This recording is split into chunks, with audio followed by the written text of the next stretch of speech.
તો America, Israel અને Iran વચ્ચેના યુદ્ધની પરિસ્થિતિની સીધી અસર હવે સોના ચાંદીના બજારોમાં પડી રહી છે। ત્યારે સોના ચાંદીના બજારોમાં આની ખૂબ જ વૈશ્વિક રીતે અસર પડી રહી છે। ત્યારે વાત કરવામાં આવે તો વૈશ્વિક સ્તરે વધતી અનિશ્ચિતતા વચ્ચે રોકાણકારો સલામત રોકાણ તરીકે સોનાને વધુ પ્રાથમિકતા આપી રહ્યા છે, જેના કારણે બજારમાં સોના અને ચાંદીના ભાવમાં મોટો ઉછાળો જોવા મળી રહ્યો છે। આંતરરાષ્ટ્રીય બજારમાં ઊભી થયેલી અસ્થિરતાના કારણે સ્થાનિક બજારોમાં પણ તેની અસર દેખાઈ રહી છે। યુદ્ધના કારણે વિશ્વભરમાં આર્થિક અસ્થિરતા વધતા રોકાણકારો જોખમવાળા બજારોમાંથી પૈસા કાઢી સોના તરફ વળી રહ્યા છે અને તેના પરિણામે સોના અને ચાંદીની માંગમાં નોંધપાત્ર વધારો થઈ રહ્યો છે। કોમોડિટી નિષ્ણાંતોનું કહેવું છે કે જો મધ્ય પૂર્વમાં યુદ્ધ જેવી પરિસ્થિતિ લાંબા સમય સુધી ચાલુ રહે તો કિંમતી ધાતુઓના ભાવમાં આગળ પણ વધારો થવાની શક્યતા છે। વૈશ્વિક બજારમાં વધતી માંગ અને અનિશ્ચિતતા વચ્ચે સોનું અને ચાંદી રોકાણકારો માટે સૌથી સુરક્ષિત વિકલ્પ બની રહ્યા છે। સુરતના જ્વેલર્સનું પણ કહેવું છે કે યુદ્ધના સમાચાર બાદ બજારમાં સોનાની ખરીદી અને રોકાણ અંગે પૂછપરછમાં વધારો જોવા મળી રહ્યો છે। હાલની પરિસ્થિતિને જોતા આગામી દિવસોમાં સોના અને ચાંદીના બજારમાં વધુ ચડાવ ઉતાર જોવા મળી શકે છે।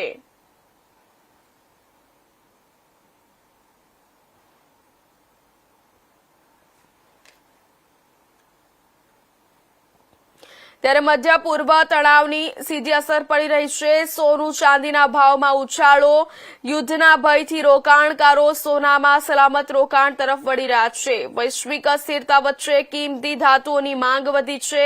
સુરત બજારમાં સોનાની ખરીદી અંગે પૂછપરછમાં વધારો થયો છે। ત્યારે જણાવી દઈએ, કોમોડિટી નિષ્ણાંતોનું કહેવું છે કે જો મધ્ય પૂર્વમાં યુદ્ધ જેવી પરિસ્થિતિ લાંબા સમય સુધી ચાલુ રહે તો કિંમતી ધાતુઓના ભાવમાં આગળ પણ વધારો થવાની શક્યતા છે।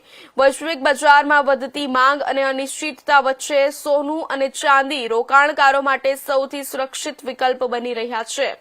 સુરતના જ્વેલર્સનું પણ કહેવું છે કે યુદ્ધના સમાચાર બાદ બજારમાં સોનાની ખરીદી અને રોકાણ અંગે પૂછપરછમાં વધારો જોવા મળી રહ્યો છે।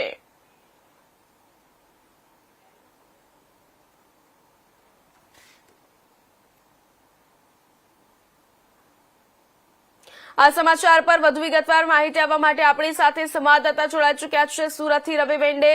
જી રવિ, યુદ્ધની પરિસ્થિતિને કારણે સોનાના ભાવમાં કેટલો વધારો થયો છે અને હાલ પરિસ્થિતિ શું છે, વિસ્તારથી જણાવજો।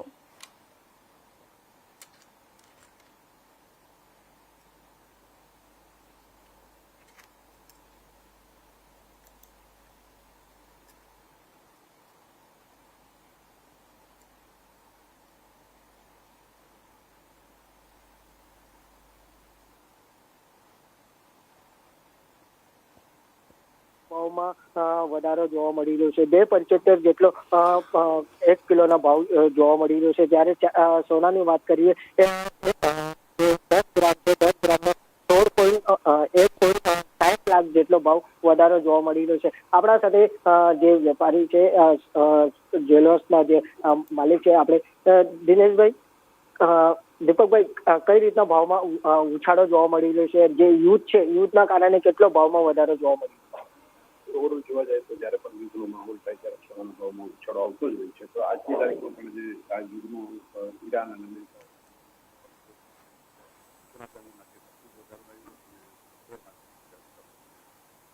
ઉછાળો જોવા મળી રહ્યો છે, ભાવમાં વધારો થઈ રહ્યો છે, જે સામાન્ય વ્યક્તિઓ છે એમને સોનું ચાંદી ખરીદવા માટે કેટલી મુશ્કેલી છે? ચોક્કસથી જયારે પણ આ રીતના વધારો અને ઘટાડો થતો હોય ત્યારે સામાન્ય માનવી અને અમને લોકોને જ્વેલર્સને બંનેને આ એક નુકસાનવાળી પ્રક્રિયા કહી શકાય। દર વખતે જયારે સોનાનો ભાવ વધે ત્યારે લોકોને એમ થાય કે હજી સોનાનો ભાવ થોડા ઘટશે, એ જે રાહ જોઈને બેઠેલા હોય છે એ વધતા ભાવની વચ્ચે એમને લેવું પડતું હોય છે અને દર વખતે સોનાનો ભાવ થોડા ડાઉન આવ્યા પછી પાછો એકદમ સડનલી ભાવ વધી જતા હોય છે। તો લોકો માટે પણ જજમેન્ટ લેવું થોડું અઘરું થઈ ગયું છે કે હવે અત્યારે કેવી રીતના કરવું। જે અત્યારે રોકાણકારક છે, હવે સોનાના ભાવમાં ને પેટ્રોલના ભાવમાં જયારે રોકાણ કરી રહ્યા છે, ત્યારે તો કઈ રીતને ગ્રાહકી અત્યારે જોવા મળી રહ્યું છે? રોકાણ ઓવરઓલ જોવા જઈએ તો અત્યારે તો જે લોકોને ખાસ ઘરે પ્રસંગ છે એ લોકો જ અત્યારે ખરીદી કરી રહેલા છે। ઇન્વેસ્ટરો અત્યારે રોકાઈ ગયેલા છે, એ લોકોને પણ બહુને રાહ જોવાની નીતિ અપનાવી રહેલા છે। તો થોડો ટાઈમ પછી ખરીદી કરશે જ્યારે સોનાના ભાવમાં અથવા ચાંદીના ભાવમાં ઘટાડો આવશે। અત્યારે ગ્રાહકી કઈ રીતના જોવા મળી રહી છે? કેટલું ગ્રાહકી આવે છે? પહેલા કેટલું આવતું હતું ને અત્યારે કેટલી ગ્રાહકી જોવા મળી? અત્યારે ઓવરઓલ જોવા જાય તો લગભગ 40% જેવી ખરીદી ઓછી કહી શકાય, કારણ કે લોકો ઇન્વેસ્ટરો જે છે અને જે દાગીનો જે ખરીદ કરે છે એ લોકો પણ અત્યારે ખૂબ જ ઓછા પ્રમાણમાં સોનું ચાંદી ખરીદી રહેલા છે. અને ખરીદીમાં એક રિવોલ્યુશન આવેલું છે કે લોકો અત્યારે 18 કેરેટની જ્વેલરી માંગી રહેલા છે, લાઇટ વેટની જ્વેલરી માંગી રહેલા છે, જેથી કરીને બધાને બજેટ સચવાય. જે યુદ્ધ લાંબુ ચાલશે તો કઈ રીતના સોના અને ચાંદીના ભાવમાં વધારો જોવા મળશે?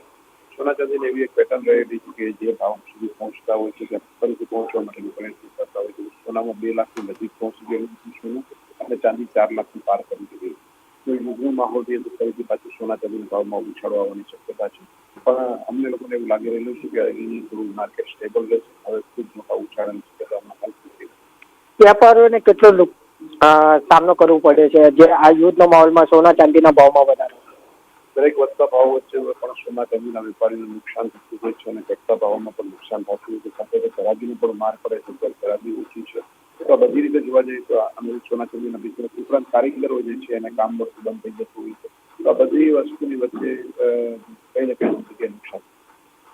જે રીતે યુદ્ધના માહોલને લઈને જે વેપારીઓ છે મુશ્કેલીમાં મુકાયા છે, જે સોના ચાંદીના ભાવમાં જે વધારો જોવા મળી રહ્યો છે, જેના કારણે વેપારીઓ બી હવે મુશ્કેલીમાં જોવા મળી રહ્યા છે. જી પ્રેરણા. જી ધન્યવાદ રવિ માહિતી બદલ.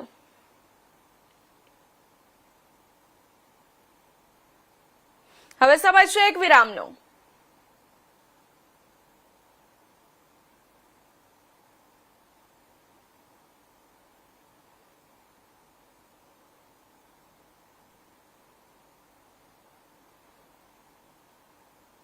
હવે સમય છે એક વિરામનો.